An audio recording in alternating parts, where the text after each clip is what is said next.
할렐루야. 오늘은 요한계시록 22장 10절과 11절의 말씀을 가지고 은혜를 나누겠습니다.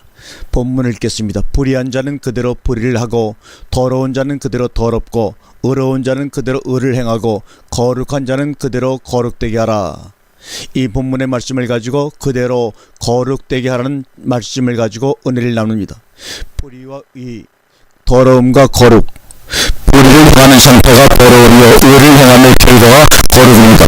문제는 그대로입니다. 불의를 행하는 자는 그대로 불의하도록 내버려두고 더러운 자는 그대로 더럽도록 두고 역시 의를 행하도록 하는 자도 그대로 의를 행하도록 내버려두고 거룩한 자는 그대로 거룩되게 두라는 말씀입니다. 불의를 행하는 자를 더 불의하게 한다든지 의를 행하는 자를 더 의를 행하게 하지 말라는 말씀입니다. 왜냐하면 그것들의 결과인 더러움과 거룩은 끝이요 정복이 됩니다. 더 더럽고 덜 더럽다고 해서 가치가 있고 없고가 아니고 더러운 것은 모두 쓰레기를 봅니다. 역시 더 거룩하고 덜 거룩하고가 있을 수 없는 것입니다. 덜 거룩하다면 그것은 이미 거룩이 아닐 것입니다. 거룩은 거룩으로서 무리한 것이요 더러움은 더럽기 때문에 무가치한 것입니다. 더러움은 아무리 씻고 닦는다 해서 본성 자체가 거룩해질 수 있습니까? 그럴 수가 없습니다. 쭉정이를 가지고 아무리 애를 쓴다고 해서 그것이 알곡이 될 수는 없는 원리와 같은 것입니다. 그렇다면 더러운 인간성은 도저히 거룩해질 수 없는가? 라는 물음이 나올 것입니다. 본문이 말하고 있는 포인트는 에티라고 하는 부사입니다. 즉 아직까지도 더러운 상태로 있다면 별 수가 없으니 그대로 더럽게 내버려 두라는 말입니다. 추수 때가 다 되었는데도 그때까지도 여물지 않아 쭉적의 상태로 있다면 어떻게 할 수가 있겠는가? 그대로 내버려 두는 수밖에는 이렇게 말씀입니다. 오늘 본문인 성경의 끝인 계시록 중에서도 끝인 22장에 있는 말씀입니다. 추수 때로 말할 것 같으면 추수한 곡식들이 창고에 거의 다 들어가고 타작 마당을 정리할 때입니다. 이 마당에 어떻게 하겠는가? 오늘날 이구동성으로 말세를 쉽게들 말하고 있는데 말이죠. 예수 재림이나 휴고만 믿고 기다리고만 있으면 그것이 거룩입니까? 교회 생활만 충실히 잘하는 것이 의를 행하는 것이라고 말할 수가 있는가 하는 것입니다. 의를 행함의 결과가 거룩이요 거룩을 알아야 의를 행함이 무엇인가를 알 수 있는 것입니다. 그러면 거룩이 무엇입니까? 아니 더러움이 무엇인가를 아십니까? 14절 이하의 말씀은 더 거룩과 더러움을 이렇게 묘사하고 있습니다. 14절은 거룩한 자들이고 15절은 더러운 자들인데 14절은 복 있는 자들이라는 마카리오로 시작하고 있고 15절은 성밖에라는 엑소라고 시작하고 있어 거룩과 더러움을 한마디로 표현하고 있습니다. 거룩이란 복 있는 자, 즉 행복한 자라는 말입니다. 거룩하면 행복하고 행복하면 복 있는 자인 것입니다. 성 밖에 엑소에 있는 것들은 무가치하고 무가치한 것들은 더러운 것들입니다. 문제는 어떤 행복이고 어떤 더러움이냐 하는 것이죠.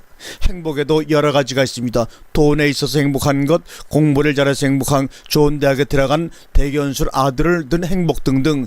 더러움에 있어서 때가 끼어 더러운 것, 흉하게 생기거나 혐오감을 주는 언행 등의 더러움 등도 종류가 있습니다.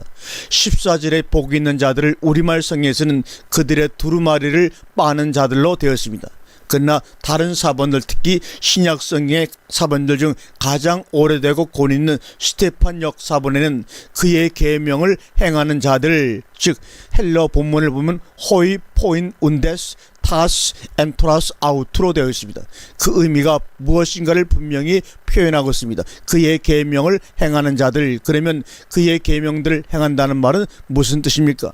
요한복음 14장 15절에서 너희가 나를 사랑하면 나의 계명을 지키라고 하셨고 23절에서는 사람이 나를 사랑하면 내 말을 지키리니 내 아버지께서 저를 사랑하실 것이요 우리가 저에게 와서 거처를 저와 함께하리라고 기록을 하고 있습니다. 아버지는 말씀이시고 말씀은 진리시고 진리는 거룩하기 때문에 아버지는 거룩이시다 이 말입니다. 그러므로 우리가 저에게 와서 거처를 저와 함께 하리라 하신 말씀은 그 사람을 곧 거룩하게 하신다는 말씀이요 그 사람이 거룩하다는 말씀이기도 한 것입니다. 다시 본문으로 돌아가 보도록 하겠습니다. 오늘 본문이 말하는 말세적 신앙이란 어떻게 하는 것을 말하는가? 이제부터 아니 언제부터 신앙생활을 어떻게 해왔어야 하며 지금도 앞으로도 무엇을 어떻게 하라는 말씀인가? 그 말이죠. 두루마기를 빠는 자들, 이것은 원래 스테반 원어 사본에 보게 되면 호이 프르논테스 타스 스틀라우스 아우터에서 빤다는 플룬테스는 현재 분사이고 두루마기의 술라스는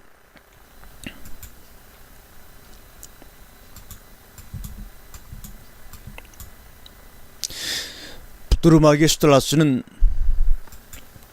계시록 6장 11절에서 각각 저희에게 흰 두루마기를 주시며 가라사대 아직 잠시 동안 시대 저희 동무종들과 형제들은 자기처럼 죽임을 받아 그 수가 차기까지 하라 하시더라 해서 스텔라스가 나오는데 흰 두루마기입니다. 여기 히다의 루코스는 변화산상의 주님의 모습 저희 앞에서 변형되사 그 얼굴이 해같이 빛나며 옷이 빛과 같이 희어졌더라 해서 그 상태를 말하는 것입니다. 마가복음의 저자는 세상에서 빨래하는 자가 그렇게 희귀할 수 없을 만큼 심히 희어졌더라고 마가복음 9장 3절에 말씀하고 있습니다. 이 옷은 부활시에 주님과 천사들이 입었던 옷이요, 마태복음 28장 3절, 마가복음 16장 5절, 요한복음 20장 12절, 사도행 1장 10절에 나옵니다. 계시록 1장 반보섬에서 요한이 보았던 주님의 옷이며 1장 14절입니다. 7교회 중 4대교회 그 옷을 더럽히지 아니한 자 몇 명이 내게 있어 흰 옷을 입고 나와 함께 다니리니 그들은 합당한 자인 영고라. 이기는 자와는 이와 같이 흰 옷을 입을 것이오에 계시록 3장에 나오는 흰 옷입니다. 계시록 4장에 나오는 24장로들이 흰 옷을 입고 머리에 금면류관을 쓰고 앉았으며 역시 7장의 큰 환란 가운데서 나오는 자들이 흰 옷을 입고 머리에 손에 종려가지를 들고 큰 소리로 외치는 무리들을 볼 수가 있습니다. 말세 신앙 즉 계시록적 신앙생활은 두루마기를 빨아 희귀가 빛과 같아야 한다는 것입니다. 그래서 너희는 세상의 빛이 되어야 한다는 것입니다. 흰 것은 더러움의 반대요 거룩함의 상징입니다. 고로 빛은 거룩이요 어두움은 더러움입니다. 빛은 더러움을 드러내고 그러므로 더러움을 깨닫고 깨끗하게 할 수가 있습니다. 그러나 더러움은 더러움을 감추어둡니다. 어두움은 더러움을 감추어둡니다. 그러므로 어두움 속에서는 더러움으로 느끼지 못합니다. 그러므로 계속 더러워지는 것은 그대로 더럽게 하라인 것입니다. 흰 것은 광채가 나야 참으로 깨끗한 것입니다. 색깔이 희다고 다 깨끗한 것은 아닙니다. 흰 색깔 위에도 보이지 않게 때가 낄 수도 있습니다. 그러면 흰색으로 보일 수는 있어도 광채가 나진 않습니다. 광채는 깨끗함의 능력입니다. 곧 거룩의 권능이 비친 것입니다. 그것을 소위 우리가 지혜라고 이름을 붙인 것입니다. 그러므로 부르심을 입은 자들에게는 유대인이나 헬라인이나 그리스도는 하나님의 능력이요 하나님의 지혜인 것입니다. 깨끗해지려면 빨아야 되고 거룩해지려면 그의 계명들을 지켜야 합니다. 나의 뜻은 더러움이고 하나님의 뜻은 거룩입니다. 나의 더러운 뜻을 깨끗한 하나님의 뜻으로 변화시키는 세제가 하나님의 말씀인 것은 의심할 여지가 없지 않습니까? 왜 우리는 깨끗해지고 거룩해져야 합니까? 왜 그렇게 되지 아니하면 안 되는 것입니까? 생명나무에 나아가며 문들을 통하여 성에 들어가 권세를 얻으려 함이로다. 한마디로 말해서 살기 위해서입니다. 생명나무에 나아가야 먹게 되고 먹어야 사는 것입니다. 살았으면 살 곳이 있어야 합니다. 그것이 바로 저희를 위하여 한 성을 예비하셨느니라 하신 그 성에 들어가서 살아야 할 것입니다. 한마디로 살기 위해 생명나무로 나아가야 되며 살기 위해 문들을 통하여 성에 들어갈 권세를 얻어야 합니다. 더러움은 무엇인가?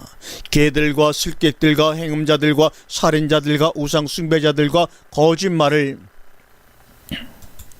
좋아하며 지내는 것들입니다. 문제는 이들이 자신들의 더러움을 더러움으로 보지 못한다는 것입니다. 개들은 개들의 더러움이 그냥 평범하고 당연한 삶이지 더러움이 아닙니다. 다만 사람들이 볼 때 개들의 짓이 더러울 뿐입니다. 우상 숭배자들 역시 자신들은 진실로 마음을 다해 하나님을 잘 섬기고 있다고 믿고 있습니다. 우상 숭배자들은 한결같이 자신들이 믿는 하나님이 참 하나님이시며 유일신 하나님이라고 믿고 있습니다. 우상 숭배자일수록 자기 하나님이 절대자이며 자기 하나님만이 오직 하나님이라고 주장을 합니다. 우상 숭배, 이 말은 헬라어로 에이도로라트라입니다. 이것은 에이도론과 라트레아의 합성어인데 에이도론의 어원은 형체, 형상의 개념인 에이도스에서 유래되었고 라트레아는 예배하다, 섬기다의 라트로에서 예배 유래했습니다. 그러므로 어떤 형체를 섬기고 예배하는 것이 바로 라트라이 우상 숭배입니다. 다시 말하면 형체적 하나님에 대한 고정관념이 우상 숭배입니다. 고목나무에게 빌면 고목나무가 복을 준다는 고정관념, 이 말을 고상하기는 굳센 믿음이라고 하지만 우상 숭배요, 북두칠성에게 빌면 그 별이 복을 빌어준다는 신앙심이 우상 숭배인 것입니다. 다만 기독교적 우상 숭배는 그 대상이 하늘에 계신 우리 하나님일 뿐입니다. 내용은 같고 대상만 다를 뿐입니다. 참 신앙, 참 우상 숭배가 아닌 살아있는 신앙은 하나님의 사실화입니다. 하늘에 계신 우리 하나님이 아니라 나와 함께 하시는 하나님이시요, 개념 속의 믿음이 아니라 삶 속의 사실입니다. 팩트입니다. 거짓말을 좋아하며 지어내는 일도 그렇습니다. 이런 말을 해줌으로써 듣는 사람들이 힘을 얻고 용기를 가질 것이다 싶어서 멋들어진 설교를 했다면 그것이 곧 거짓말인 것입니다. 자신이 그런 말을 좋아하기 때문에 그 말을 하는 것도 거짓말입니다. 믿으면 구원받는다고 말하면 거짓말입니다. 믿음이라는 존재와 사실을 우리는 믿어야 하는 것입니다. 믿음은 선물이요, 선물은 위로부터 옵니다. 그것을 믿고 바라는 것입니다. 그것이 와야 드디어 그것으로 믿게 되는 것입니다. 믿으면 구원받는다고 말하면 그것은 신념으로 구원받는다는 말이나 같기 때문에 거짓말이라고 말씀을 하는 것입니다. 인간이 가질 수 있는 믿음은 오직 신념뿐입니다. 신념을 갖고자 할 때 가질 수 있으나 믿음은 믿어져야 믿는 것입니다. 고로 믿으면 구원이 아니라 믿어지는 것이 구원입니다.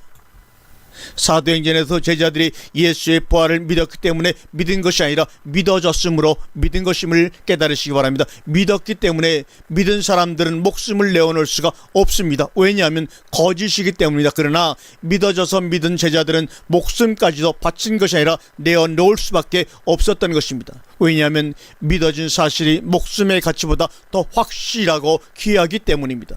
부자 청년이 많은 재물 때문에 염려하고 근심하는 것은 믿었고 지켰지, 믿어지고 지켜지지가 않았던 것입니다. 하나님의 본능적 신앙은 못할 것이 없지만 인간의 의지적 신앙은 할 수 있는 것이 그리 많지 않습니다.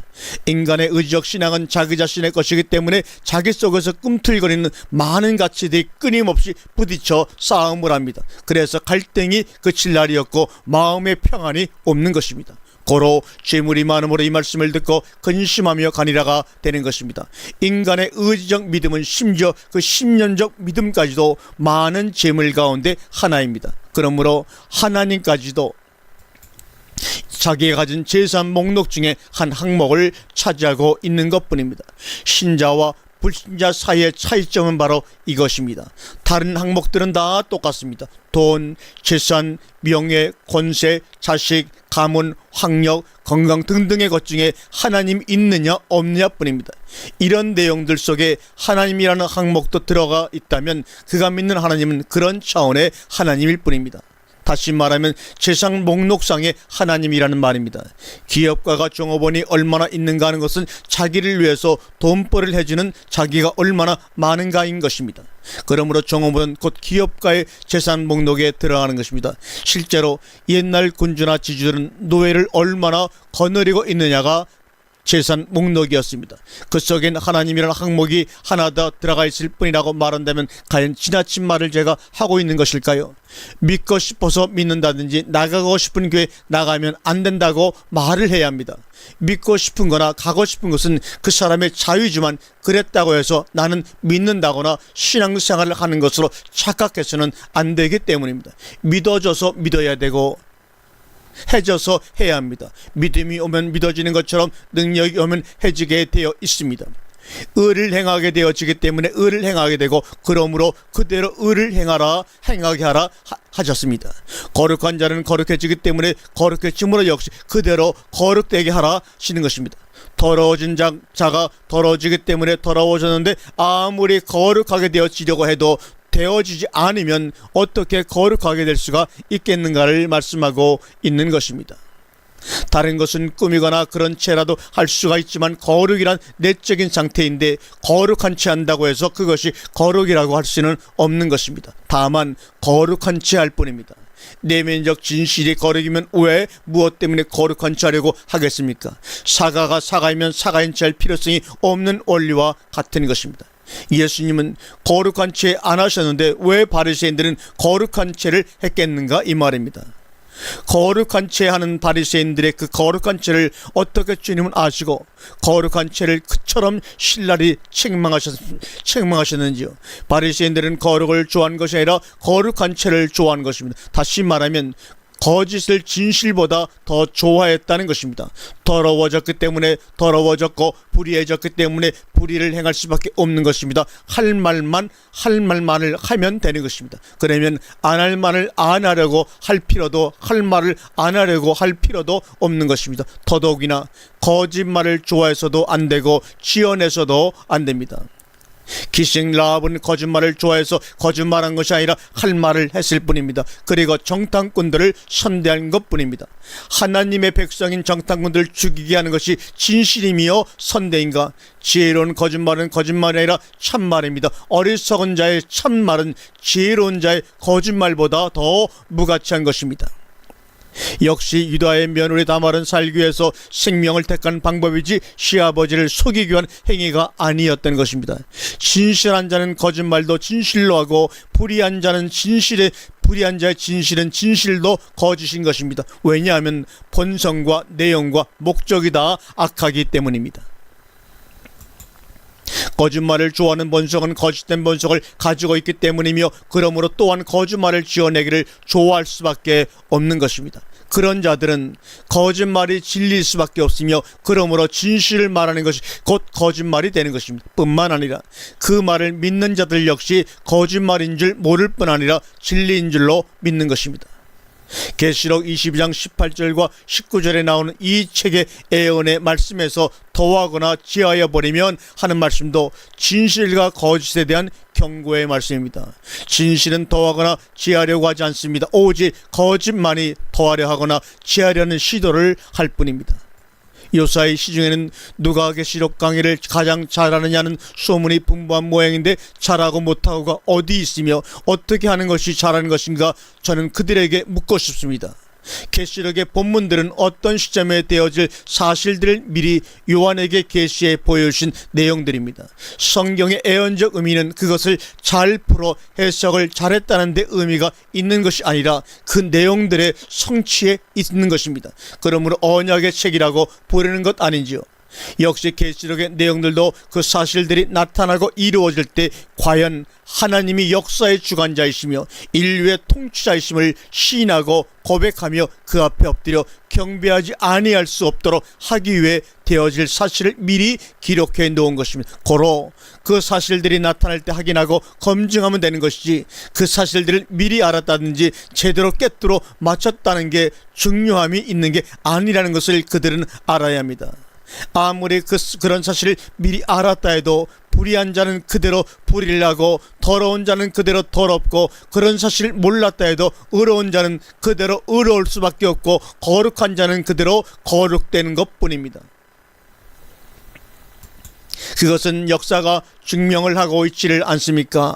예수님의 탄생 당시 유대인의 왕이 유대 땅 베들레헴에 났을 것을 잘 알았던 서기관들이 헤롯 왕 앞에서 정확하게 미가서 5장 2절의 말씀을 외워댔지만 그 말씀이 그들에게 무슨 의미가 있었습니까?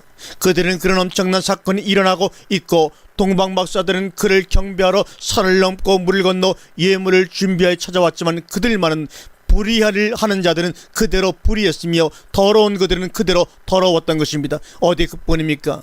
제자들 역시 주님께서 그다지도 당신의 죽으실 것을 수차례 예고했지만 그 말씀들이 그들에게 어떤 역할을 할 수 있었습니까? 아무런 역할을 하지 못하고 다 배신하고 배반했습니다. 내가 계시록을 누구보다도 가장 잘 푼다는 그 사람은 누구보다도 사람들을 가장 잘 미혹하는 사람임을 알아야 할 것입니다. 왜냐하면 그 말을 듣고 두려워 떤다든지 열심히 봉사 충성하고 있다면 그것 자체가 잘못된 것이기 때문입니다. 그러면 어떻게 하라는 말입니까?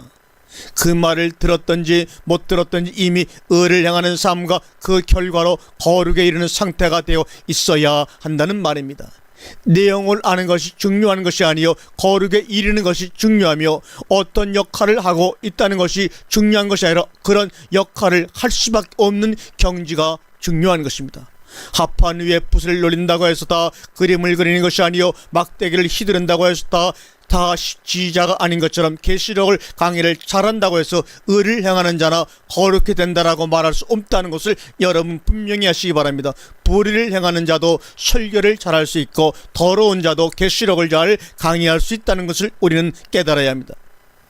한국교회 부흥사들은 앵무새들의 자손들인지 문자 그대로 천별 일률입니다. 똑같은 내용을 수년 동안 10년 넘게 반복할 수밖에 없는 그 역할은 그들의 어떤 내적 상태에서 나온 결과가 아닙니까? 그것이 을을 향하는 것이며 그것이 거룩입니까? 아무리 막대 먹은 술전병이라도 양복에 넥타이를 메고 강단에 세워놓으면 거룩하게 보이는 법입니다. 그것이 거룩입니까? 오늘 본문의 다음 부분인 계시록 22장 16절은 이렇게 기록하고 있습니다. 나 예수는 교회들을 위하여 내 사자들을 보내어 이것들을 증거하게 하였노라고 말입니다. 계시록의 내용들이 사실인가 아닌가의 문제는 성취된 사실과 성경, 특히 계시록 자체가 증명할 것입니다. 결코 계시록을 강의하는 자들의 말이나 계시록 내용이 아니라는 말입니다. 그들의 말한 내용이 진실이면 더하거나 제하지 아니했기 때문이요 만약에 거짓을 꾸미거나 거짓인 줄 모르고 거짓말했다면 성취된 사실과 성경이 그들의 거짓까지도 분명 드러내고야 말 것입니다. 나 예수가 사자들을 보내어 교회들을 위하여 이것들을 증거하게 한 목적은 바로 진실을 진실로 드러내고 거짓을 거짓으로 드러내고자 하신 의도라고 말합니다. 그러기 때문에 14절과 15절 끝에 16절의 내용이 뒤를 바치고 있는 것입니다. 거짓과 진실의 뚜렷한 차이점이 그럼 무엇인가? 거짓은 그 내용을 믿게 하려고 가진 수단 방법을 써서 노력합니다. 그러나 진실은 진실을 진실로 드러내고 나타날 뿐입니다. 다시 말해서 어떤 목적을 위한 의도가 없이 그저 진실임을 노출시킬 뿐입니다. 믿든지 말든지 상관없이 진실을 진실로 믿지 못하는 것은 무지나 거짓이기 때문이요 진실을 진실로 받아들이는 것은 믿는 필요성에 의해서가 아니라 진실이기 때문입니다. 열매는 열매 자체를 위해서 존재하는 것이지 사람을 위해서 있는 것이 아닙니다.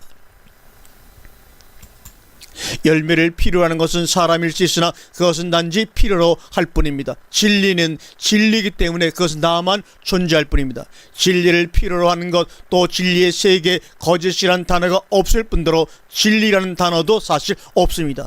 진리의 세계에는 오직 진리만이 있을 뿐입니다. 그러므로 진리라는 단어 자체가 필요가 없는 것입니다. 주님께서는 나는 길이요 진리요 생명이니 하신 것은 거짓인 세상에서만이 하신 말씀입니다. 또한 그분 진리를 절대 필요로 해야 하는 것도 세상일 뿐입니다. 진리 대신 그분이 진리인 자신을 믿으라고 하셨다면 그 대상인 세상은 어떠한 것이기에 그렇게 말씀을 하셨겠습니까? 믿으라고 해서 믿은 것이 그렇게도 칭찬받고 추앙받을 만한 일입니까? 아직도 진리를 진리로 받아들이지 못하고 믿고 있다면 그런 믿음은 아무리 잘 믿는다고 해도 진리를 믿는 것으로는 커트라인 이하라는 것입니다.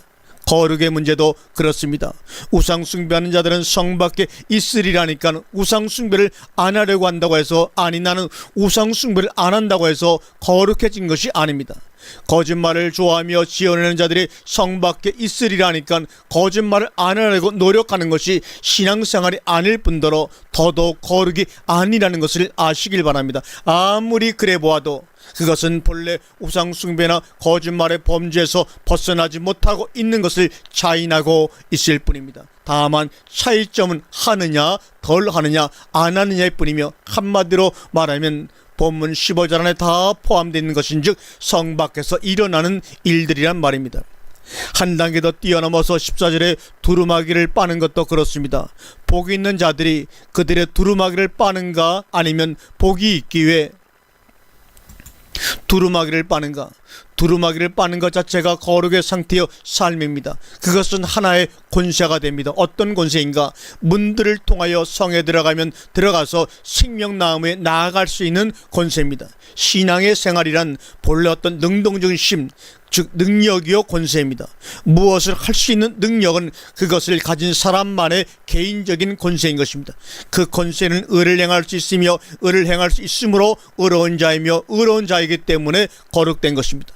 반대로 불의한 자는 의로울 수 없기 때문에 의를 행할 수 없기 때문에 불의하며 불의하기 때문에 불의를 행할 수밖에 없고 불의하고 불의를 행하기 때문에 더러운 것입니다. 거짓은 위장할 수는 있으나 완전할 수는 없습니다.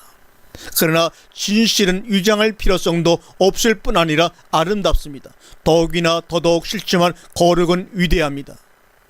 더욱이나 더러움은 싫지만 거룩은 위대합니다. 위대한 거룩이 아니라 거룩하기 때문에 위대한 것입니다. 하나님이기 때문에 위대하거나 거룩하신 것이 아니라 거룩하시기 때문에 위대하고 거룩하고 위대하시기 때문에 바로 하나님이신 것입니다. 세세토록 영광을 그분께 돌릴지어다. 아멘, 아멘.